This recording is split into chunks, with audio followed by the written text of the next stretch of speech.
Noong unang panahon, sa isang liblib na bayan, may isang malaking puno na tinatawag nilang mahiwagang puno. Ang puno ito ay kakaibang klase, may napakabigat na katawan at malalawak na sanga na nagbigay lilim sa buong paligid. Kilala ang puno sa buong bayan dahil sa mga mahiwagang kapangyarihan nito. Ayon sa alamat, ang puno ay itinanim ng mga Diyos bilang isang regalo sa mga tao. Ang mga Diyos ay nagbigay ng buhay sa punong ito at habang ito ay lumalaki, nagiging makapangyarihan ito at kayang magbigay ng mga kahilingan sa mga taong may mabuting puso. Ngunit ang kapangyarihan ng puno ay tanging sa mga tao lamang na may dalang kabutihan at hindi sa mga may masamang layunin. Isang araw, isang batang mang-uukit ng kahoy na si Alon ang naglakbay papunta sa kagubatan. Nais niyang makakita ng mahiwagang puno upang matutunan ang mga lihim nito at makapagbigay ng tulong sa kanyang bayan na nahirapan dahil sa tagtuyot at gutom. Matapos ang mahabang paglalakbay, natagpuan niya ang puno ng liwanag. Tumayo siya sa harap ng puno at taimtim na nanalangin.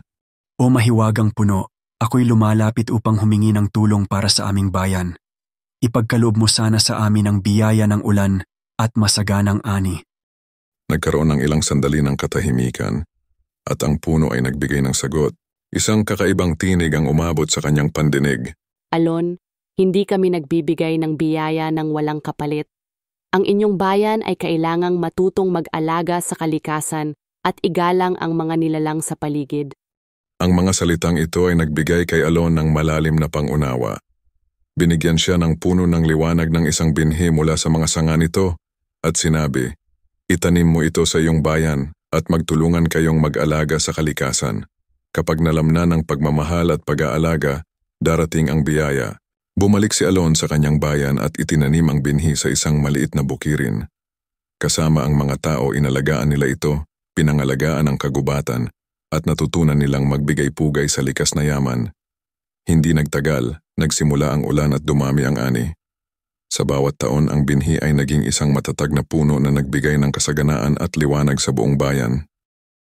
At hanggang ngayon, ang puno ng liwanag ay nananatiling simbolo ng ugnayan ng tao at kalikasan, isang paalala na ang tunay na biyaya ay hindi nakukuha sa paghihingi lamang, kundi sa pagiging maaalaga at mapagbigay sa mundo at sa mga nilalang sa paligid.